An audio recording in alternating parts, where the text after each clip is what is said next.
하나님 말씀은 김선우 학생이 레위기 23장 15절로 22절 말씀까지 봉독해 드립니다. 레위기 23장 15에서 22절 말씀입니다. 안식일 이튿날 곧 너희가 요제로 곡식단을 가져온 날부터 세어서 7 안식일의 수요를 채우고 7 안식일 이튿날까지 합하여 50일을 계수하여 새 소재를 여호와께 드리되 너희의 처소에서 10분의 2 에바로 만든 떡 2개를 가져다가 흔들지이니 이는 고운 가루에 누룩을 녹여서 구운 것이요 이는 첫 요제로 여호와께 드리는 것이며 너희는 또 이 떡과 함께 1년 된 흠없는 어린 양 7마리와 어린 수소 1마리와 순양 2마리를 드리되 이것들을 소제와 그 전제 제물과 함께 여호와께 드려서 번제로 삼을지니 이는 화제라 여호와께 향기로운 냄새며 또 숫 염소 하나로 속죄제를 드리며 1년 된 어린 숫양 2마리를 화목제물로 드릴 것이요 제사장은 그 첫 이삭의 떡과 함께 그 2마리 어린 양을 여호와 앞에 흔들어서 요제를 삼을 것이요 이것들은 여호와께 드리는 성물이니 제사장에게 돌릴 것이며 이 날에 너희는 너희 중에 성회를 공포하고 어떤 노동도 하지 말지니 이는 너희가 그 거주하는 각 처에서 대대로 지킬 영원한 규제이니라. 너희 땅의 곡물을 벨 때에 밭 모퉁이까지 베지 말며 떨어진 것을 줍지 말고 그것을 가난한 자와 거류민을 위하여 남겨두라. 나는 너희의 하나님 여호와이니라. 아멘. 좀 생소한 맥추감사주일이라고 표현된 절기를 오늘 지키고자 합니다. 성경에 기록되어 있는 그러한 절기를 우리는 그렇게 심각하게 혹은 중요하게 생각해 본 적이 크게 없습니다. 단순히 상반기 동안 하나님 지켜주신 은혜라고 표현하지만 성경에 있는 모습의 이스라엘 백성들은 적어도 1년에 3차례는 큰 절기를 지켜야 하는 감사절이 있습니다. 6월절, 맥주절, 그 다음에 수장절이라고 하는 이 3절기 때는 성년 남자들은 다 성전에 올라가서 하나님 앞에 경배해야 되는 그 3번의 절기가 대부분 추수와 연결이 됩니다. 6월절은 그들이 애굽에서 해방된 날을 기념하는, 우리로 따지면 광복절 같은 날이죠. 그 다음 맥주절이라고 불려진 절기는 첫 번째 수확을 거두는, 수장절은 가을에 모든 걸 다 거둔 뒤에 드려지는 제사의 경우가 그렇게 되어집니다. 오늘 그 맥주절이라고 불려진 오늘 본문을 좀 살펴보려고 합니다. 오늘 본문 앞에 부분에 보면 오늘 안식일 이튿날이라고 되어 있습니다. 이게 언제 붙어 있는지 명확하게 없는데 좀 더 앞에 부분을 거슬러 올라가 볼까요? 10절에 보면 이렇게 기록이 됩니다. 이스라엘 자손에게 말하여 이르라. 너희는 내가 너희에게 주는 땅에 들어가서 너희의 곡물을 거둘 때 너희 곡물의 첫 이삭 한 단을 제사장에 가져갈 것이요. 이걸 흔들어서 주님 앞에 드려라 라고 돼 있어요. 4절에 보면 6월절을 지키라고 하고 그 다음 첫 번째 이삭을 드리라. 첫 번째 이삭을 드리는 것, 그걸 초실절이라고 얘기하고 실상 이때가 보리를 거두기 시작하는 절기입니다. 그리고 오늘 본문에 안식일 이튿날이라고 된 이야기사 그 초실절을 지난 다음 날부터 생각해서 몇 분을 세라고요? 7 안식일을 세라. 그러니까 주일을 7번 지난 것입니다. 그리고 그 다음 날, 그러니까 일주일이 7번이니까 77절이라고도 불려지기도 했고, 7번 하고 그 다음 날이니까 신약에는 이날이 오순절이라고 표현했습니다. 어른들은 다 알지만 우리 친구들 순이라는 표현이 10이라는 단어예요. 10. 그래서 7순 70, 6순 60이잖아요. 그렇죠? 오순절 50일째 되는 날이라는 얘기입니다. 첫 번째 열매를 거두고 50일이 된 날. 그래서 오순절이라고도 불렸고, 그것을 7일이 7번이니까 77절이라고. 실상은 이때는 보리를 거두기보다는 밀을 거두는 때입니다. 그리고 이 50일 기간 내내가 추수 기간인 거예요. 그 초실절이라고 하는 첫 번째 열매를 거둘 때서부터 시작해서 50일 동안이 추수 기간이고, 지금 맥추절이라고 불려진 이 절기, 이때는 추수가 완전히 끝나서 마지막으로 드려지는 감사절 절기, 이게 지금 맥추절이라고 불려지는 것입니다. 그러니까 이 날은 이름이 많습니다. 그렇죠? 그냥 쉽게 생각해서 맥추절이라고 많이 표현하지만 보리를 거둔다고 얘기합니다. 보리만이 아니잖아요. 보리와 밀을 다 거둔 수확을 마지막 거두면서 드리는 그와 같은 감사절입니다.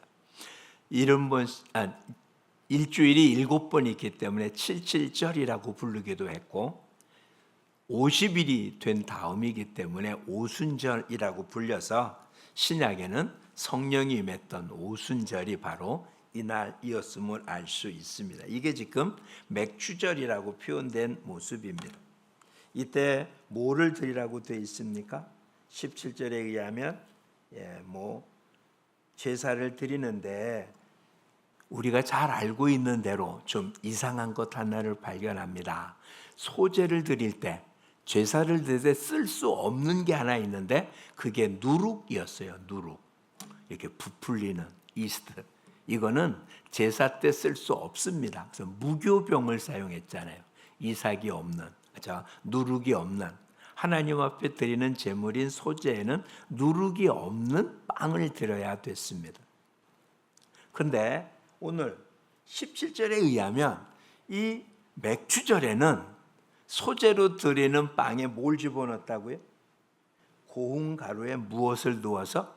누룩을 넣어서 드립니다.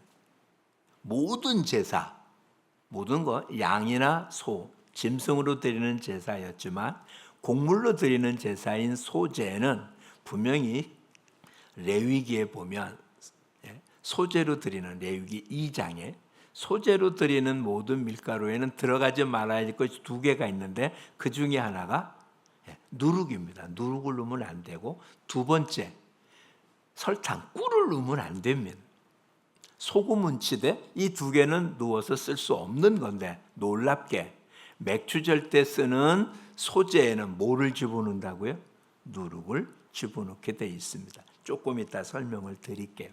이 첫 번째 절기의 모습에 지금 맥추절은 추수를 시작할 때가 아니라 뭐 할 때라고요? 추수가 마지막 끝났을 때 드려지는 절기입니다. 그러니까 이 50일 동안은 추수하느냐고 수고하고 애쓴 기간이고, 이제 추수가 끝난 다음부터는 일상생활로 돌아가야 되죠. 즉, 이 추수해 놓은 걸 쌓아놓고 이제 일상생활로 돌아갑니다. 6월절이 지나자마자 초실절을 지내고, 초실절 지난 뒤 50일 동안 계속 밀, 보리를 수확한 뒤에 마지막 맥추절, 오순절 혹은 칠실절로 하나님 앞에 제사를 드리면서는 누룩이 들어간 빵, 이 누룩이 들어간 빵은 제사에 쓰는 게 아니라 뭐에 쓰는 겁니까? 일상생활에 먹던 양식입니다. 지금 드려지는 것은 하나님 앞에 드려지는 제사보다 오히려 뭐에 사용되는? 일상생활에 드려지는 모습. 맥추절은 하나님 앞에 제사 드림으로 끝나는 게 아니라 일상생활 속에 이제는 하나님 주신 것과 함께 즐거움을 누리고 평강을 누리라는 절기인 거예요. 대부분의 제사는 하나님만 생각하고 드리는 거였거든요. 그런데 맥주절은 하나님이 주신 것으로 이제 풍요롭게 드리는 거잖아요. 그러니까 오히려 초실절보다 맥주절이 훨씬 더 풍요로운 것은 모든 추수를, 봄에 이르는 추수를 마쳤으니까 웬만한 가정들 전부 다 부요했겠죠. 풍요롭지 않았겠어요. 오죽했으므리 추석을 뭐라고 얘기합니까? 더도 말고 덜도 말고 한가위만 같더라. 그렇죠? 이들도 마찬가지니까 맥주절 때는 이스라엘 백성들로서는 가장 부유하고 풍요로울 때였습니다. 근데 도대체 왜 하나님은 이런 절기를 지키라고 했을까? 그것도 오늘 보면 제물이 꽤 많아요. 18절에 보면 1년 된 흠없는 어린 양 7마리, 어린 수소 1마리, 순양 2마리. 이게 결코 작은 양 아니잖아요. 이와 같은 모든 사람들과 함께 즐기는 이와 같은 모습, 하나님 왜 이렇게 절기에 관해서 신경을 썼을까? 그리고 그냥 간단하면 될 걸 이렇게 끔찍한 모습으로 많은 양을 드리게 했을까? 이건 시대적인 상황을 생각해 봐야 돼요. 오늘 본문 레위기는 아직도 이스라엘 백성들이 출애굽해서 이스라엘 사람들이 아직 약속의 땅 가나안 땅에 못 들어갔을 때입니다. 이제 가나안 땅에 들어가서 이렇게 살아라라고 알려준 얘기거든요. 가나안 땅에는 이미 가나안 사람들이 살고 있고 가나안의 농사법이 있고 가나안의 제사법이 있고 가나안 사람이 살고 있던 문화가 있습니다. 이스라엘 사람들은 가나안 땅에 들어가서 가나안 사람들의 풍속대로 살면 안 돼요. 가나안 사람들은 바알 신을 섬겼습니다. 바알 신이 풍요의 신이에요. 그러니 이스라엘 백성들이 들어가서 농사 지으면 광야 생활 속에서는 농사 짓지 않았기 때문에 농사라는 말을 전혀 모르는 이스라엘 백성이었습니다. 유목민이었고 하나님 주신 만나를 먹었지 농사 짓지 않았어요. 가나안 땅 들어가면 하나님 만나 주지 않습니다. 가나안 사람들 똑같이 농사 져야 먹고 사는데 그러면 농사 짓는 법이나 누구한테 배울까요? 가나안 사람한테 배울 거고 가나안 사람은 농사 짓는데 바알 신에게 제사를 드려야 농사를 짓고 농사가 다 되면 바알 신이 우리에게 풍요롭게 줬다고 바알 신에게 제물을 드리는 게 가나안 사람들의 모습이었거든요. 이스라엘 선도 들어가면 똑같이 그렇게 할 것임에 틀림없잖아요. 그러니 아예 하나님은 들어가기 전서부터 가서는 어떻게 하라는 것을 알려줍니다. 가나안 방식이 아닌 하나님이 원하는 방식으로. 이 얘기가 무슨 얘기일까요? 오늘 우리들도 하나님의 백성입니다. 그런데 살긴 어디 삽니까? 세상에 삽니다. 세상에 사니까 세상 것이 없으면 안 돼요. 물질 없으면 살 수 없고 이 땅은 물질이 왕입니다. 그렇죠? 물질이 있으면 죄도 죄가 안 돼요. 물질이 있으면 권력자도 마음대로 못해요. 물질이 가장 강한 힘이에요. 그러니까 물질 앞에 모든 걸 다 내려놔야 돼요. 그런데 하나님의 백성은 물질이 중심이 아닌 거예요. 하나님이 중심. 언뜻 보면 농사 짓는 방법대로 한다면 가나안 사람들이 농사 짓는 방식으로 농사를 지을 수밖에 없어요. 가나안 땅의 독특한 모습이니까. 지금 가나안 땅에 들어오는 이스라엘 백성들은 농사를 한 번도 져본 적이 없는 사람들이에요. 왜? 다 광야에서 태어난 사람. 애굽에서 나온 사람은 다 죽고 광야에서 태어난 사람만 지금 가나안 땅에 들어가고 있으니까 아예 가나안에서 가나안 사람이 어떻게 사는지 전혀 모르는. 그러니 가나안 땅 들어간 뒤엔 가나안 사람들로부터 배워야 가나안에 정착할 것 같잖아요. 우리도 마찬가지죠. 세상에 살려면 세상에서 세상 법을 배워야 살 것 같은 거예요. 근데 하나님 뭐라고 말씀하십니까? 사람이 떡으로만 사는 게 아니요 하나님의 입으로 나오는 말씀으로 산다. 세상 방법으로만 사는 게 아닌. 그래서 이와 같은 절기는 하나님의 백성이라는 사실을 확인하는 것입니다. 그리고는 살아가는 방식이 세상 방식이 아닌 하나님께 영광을 돌리는 모습으로 살아가도록 그렇게 하나님이 이끌어주고 있다는 사실을 놓치면 안 됩니다. 오늘 이것 우리가 지금 맥주절을 지나는 가장 중요한 것 하나, 이 절기는 반드시 지켜야 된다는 거예요. 이 절기를 지키는 이유가 뭐라고요? 가나안 땅 들어가서 가나안의 방식으로 살지 말라는 아주 강력한 경고인 거예요. 세상에 살지만 세상 방식으로는 살지 말아라. 그래서 오늘 레위기 말씀 자체가 세상과는 구별된 거룩한 삶에 사는 방식을 알려주는 성경이거든요. 그래서 이걸 성경법전이라고 해요. 성결법전. 오늘 이 절기가 기록되어 있는 본문이 성결법전 안에 들어있어요. 그러니까 단순히 절기를 지키는 게 아니라 살고 있는 땅, 가나안 땅에 들어가서 가나안의 방식이 아닌 하나님의 방식으로 살아야 된다는 걸 인식시키는 겁니다. 우리 모두는 놓치지 말아야 돼요.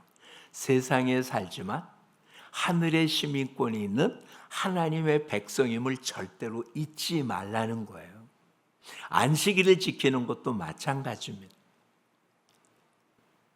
어찌 보면 에덴 동산에 뭐가 있었습니까?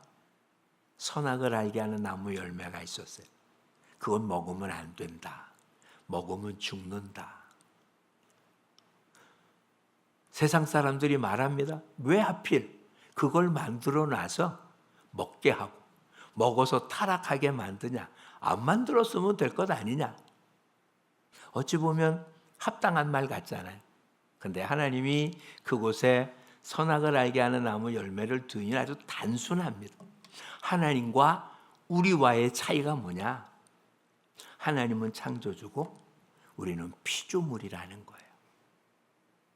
에덴 동산에서 왕같이 살아도, 그렇죠? 에덴 동산의 모든 짐승들은 아담이 마음껏 다스릴 수 있었고 모든 과일 마음껏 먹을 수 있는 에덴 동산에서는 왕 같은 존재였지만 그것이 피조물 세계에서 왕 같은 존재지 하나님과 동등된 자리가 아니다.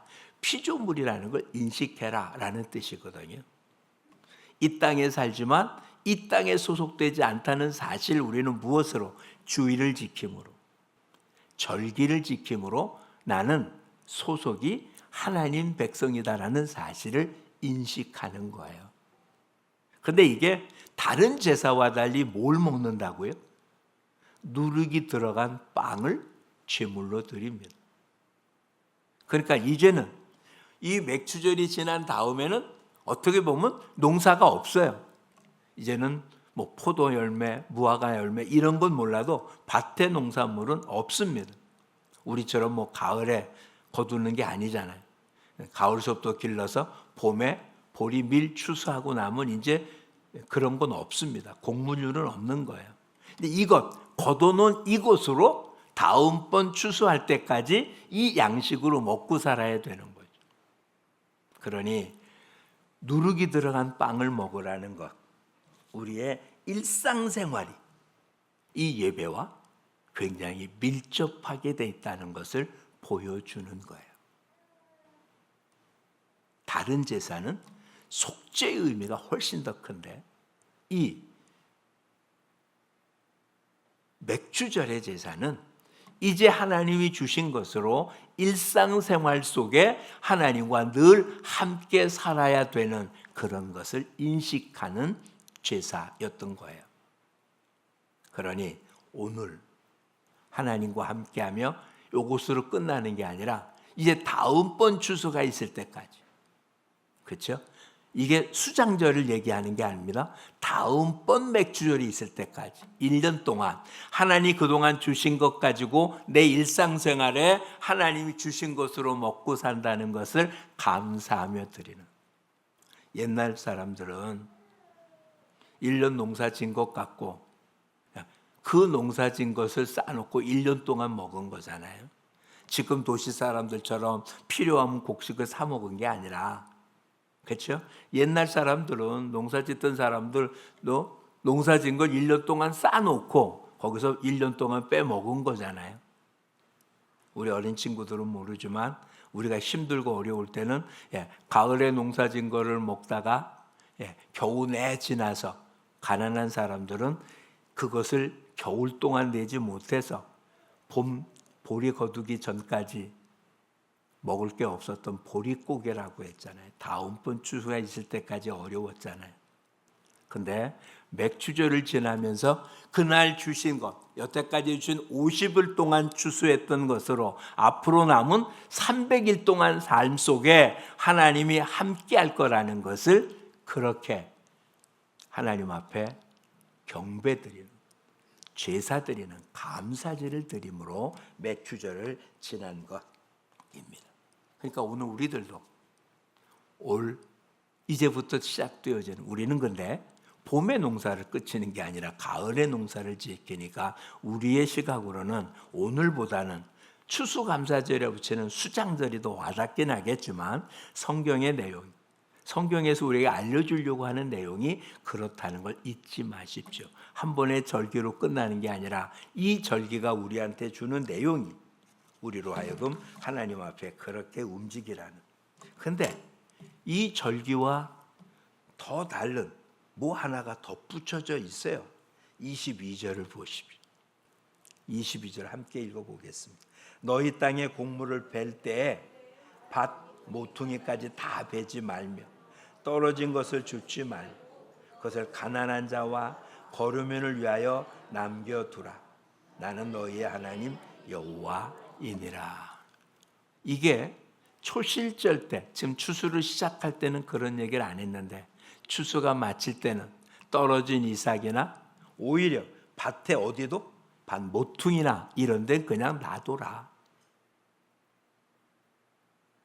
이게 지금 BC 1500년에 기록되어진 모세 오경에 기록된 약자를 보호하는 하나님의 법인 거예요. 사회적으로 소외당하고 없는 자, 오늘 본문에 의하면 가난한 자, 거류민. 이 당시에 가난한 자는, 가장 가난한 자 중에 하나가 과부와 고아였어요. 이들을 위해서 누군가가 그에게 구걸해 주는 게 아니라 추수할 곡물이 있을 때 그 중에 일부러 얼마를 그냥 남겨두라는 거죠. 우리의 조상들은 뭐 했습니까? 감도 어떻게 했습니까? 다 안 땄어요. 왜라고요? 까치밥이라고 다 따지 않았습니다. 사람에게 주는 게 아니라 동물에게까지도. 지금 너무 삭막하게 살죠. 바닷가의 해수욕장에 가보면 돌에 뭐 조그만 그런 고동들이 많이 있습니다. 먹지도 못할 만큼 조그만 고동들인데 그것까지도 다 꺼내서 캐내는 그런 모습들. 어느 한때는 얼마나 쑥을 많이 캤니 그 다음에는 아예 쑥이 안 나. 그렇죠? 시골 사람들은 결코 그러지 않았다고. 농촌 사람들 뭐를 해도 다 따지 않아요. 왜? 내년에 또 따야 되잖아요. 도시 사람들이 오면 그러지 않아요. 눈에 보면 모조리 그냥 싹쓸이에 가버립니다. 근데 성경은 약자를 보호하는 법. 3,500년 전에 이미 율법으로 정해져서 이걸 지키지 않는 자는 오히려 사회에서 매장당했습니다. 하나님의 법을 어긴 자가 된 거예요. 오늘 절기를 지킨다는 것, 하나님 주신 것 때문에 감사를 드리는 것이 그냥 나만 풍요롭으면 됐다라는 얘기가 아니라 오히려 노동도 금하고, 노동을 금한다는 건 있는 사람에게는 아무것도 아니지만 없는 사람은 노동이 없으면 먹을 것도 없는 거잖아요. 근데 그런 사람들을 위하여 남겨둔 것이 있었던 거예요. 또 한 가지 약자를 보호하는 법이 있었습니다. 그것은 소득의 11조입니다. 소득의 11조는 레위 지파 사람들에게는 하나님께서 땅을 주지 않았어요. 12지파로 나눌 때 레위 지파에게는 땅을 주지 않았고, 레위 지파 사람은 하나님의 성전에서 일하는, 그래서 모든 지파 사람이 낸 11조로 그들의 생활을 하도록 하셨습니다. 근데 3년마다 한 번씩 내는 11조, 매년 드리는 11조입니다. 이거는 레위 지파 사람한테 보내야 돼요. 제사장한테 가고 다른 레위 지파 사람들한테도 갑니다.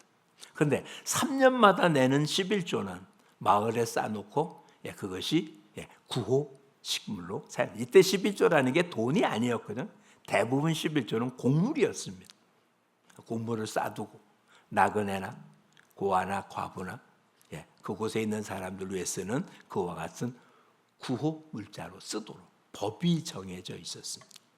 여러분 잘 아는 말라기서에 하나님 것을 도적질했다고 하면서 우리가 언제 도둑질했냐 했더니 말라기를 통해 뭐라고요? 11조와 헌물이다라고 하며 온전한 11조를 주님 앞에 드리라고 합니다. 그러니까 우리가 생각하는 소득의 11조만이 11조가 아니라 성경에는 11조가 서너 가지가 나와요. 그게 모든 걸 합쳐서 온전함이라는 표현을 쓴 거예요. 우리는 지금 구제헌금도 하고 하니까 그걸 구별할 필요는 없겠지만 이미 하나님은 약자를 위해서 가진 자가 없는 자를 돕는 일은 당연한 것으로 하신 거예요. 이게 절기 속에 포함이 되어 있습니다. 오늘 저와 여러분의 삶, 오늘 이와 같은, 우리는 농사 짓지 않으니까 이와 같이 농사로 먹고 사는 사람이 아니기 때문에 이 농사가 우리한테 주는 것이 크게 와닿지 않지만 하나님이 이런 절기를 정하신 귀한 뜻이 무엇인지를 다시 한번 기억해 보십시오. 세상에 있지만 세상에 속한 사람이 아니라는 거예요. 세상과 똑같이 사는 것 같지만 세상의 방식으로 사는 사람이 아니다. 이게 절기를 지키는 가장 중요한 것입니다. 물질이 없어도 된다는 게 아니에요. 물질이 있어야 됩니다. 버는 방식이나 물질을 사용하는 모습에서 기독자들은 결코 하나님 앞에서 부끄럽지 않아야 됩니다.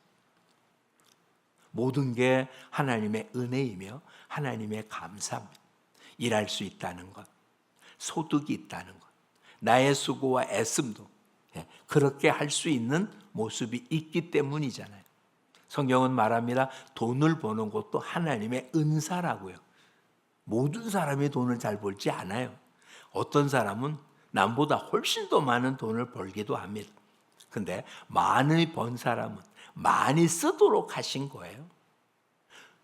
유효한 자는 부족한 자를 메꾸고 언젠가 본인이 부족해지면 누군가 부유한 사람이 메꿀 거라고. 공평하신 하나님이시라고. 여러분 어떠고 싶습니까? 부족해서 누군가의 도움을 얻고 싶습니까? 아니면 누군가의 필요를 도와주고 그걸 메꿔주고 협력해주는 삶을 살고 싶습니까? 하나님 우리에게 복을 약속하셨습니다. 들어가도 나가도 떡 반죽 그릇에도 성 안에도 성 바깥에도. 왜 복을 주셨나요? 하나님께 감사하며 모든 이들에게 하나님의 놀라운 사랑을 나누며 필요한 사람에게 공급할 수 있도록입니다. 약자를 돕지 않는 한 하나님의 사랑을 받을 수는 없습니다. 그래 오늘 우리들 하나님의 은혜에 대한 지속적인 감사를 드리는 맥주절. 그리고 하나님이 주신 것으로 이제 일상생활 하나님 앞에만 드려야 했던 무교병이 아니라 일상 내 생활 속에 먹는 유교병, 누룩이 들어간 빵을로 드렸던 맥주절. 이제는 로마서 12장 1절에 있는 것처럼 우리 몸으로 하나님 앞에 제사를 드리는, 산제사를 드리는 우리의 삶이 될 수 있기를 축복합니다. 절기는 하루가 아닌 거예요. 어떻게 보면 하나님께 받은 은혜를 감사하며 이제는 이렇게 살겠다라고 다짐하는 시간인 거죠. 그러니 오늘 기억하십시오. 하나님의 은혜를 기억하는 거예요. 우리는 늘 늦게 감사해요. 힘들고 어렵고 고통스러워서 짜증 부리다가 나중에 보니까 그것도 내게는 은혜였다라고. 그때는 정말 못 견디고 힘들었는데 나중에 그때 힘들고 어려웠기 때문에 지금의 내가 됐다. 뭐 이렇게 표현하는 거잖아요. 그래서 젊은 친구도 이해 못하는 것. 젊어서 사서 고생한다고요? 본인들은 경험했으니까 그러지. 그걸 경험하는 젊은이들은 왜 쉬운 길 놔두고 어려운 길을 가겠어요? 근데 가보면 쉬운 길만 갔던 사람들 실상 어려운 일 당하면 못 견디잖아요. 우린 그런 것을 스포츠를 통해서 많이 보았어요. 주먹이 아주 강해서 KO로만 이겼던 권투 선수가 어느 날 그보다 훨씬 강한 사람이 나와서 오래 시간을 끌면 못 견디고 져버리는, 또 한 번 그렇게 진다면 오히려 회복이 안 돼서 그냥 은퇴해버리는, 이기기만 했던 사람은 지는 법을 몰라요. 진 다음에 이겨낼 줄 모르는 거예요. 인생은 결코 짧지 않습니다. 하나님 우리를 이렇게 단순하게 살도록 하지 않았어요. 험한 세상에서. 주님 말씀하십니다. 너희가 세상에서 환난을 당하나 담대하라. 내가 세상을 이기었노라. 주님이 이기셨습니다. 그 이긴 것을 감사하며 드리는 게 감사제인 거예요. 그 이김을 가지고 이제부터는 승리의 삶을 사는 우리 모두가 될 수 있기를 축복합니다. 이제 먹는 모든 것들 감사하십시오. 오히려 지금은 풍요로워서 감사를 잊고 삽니다.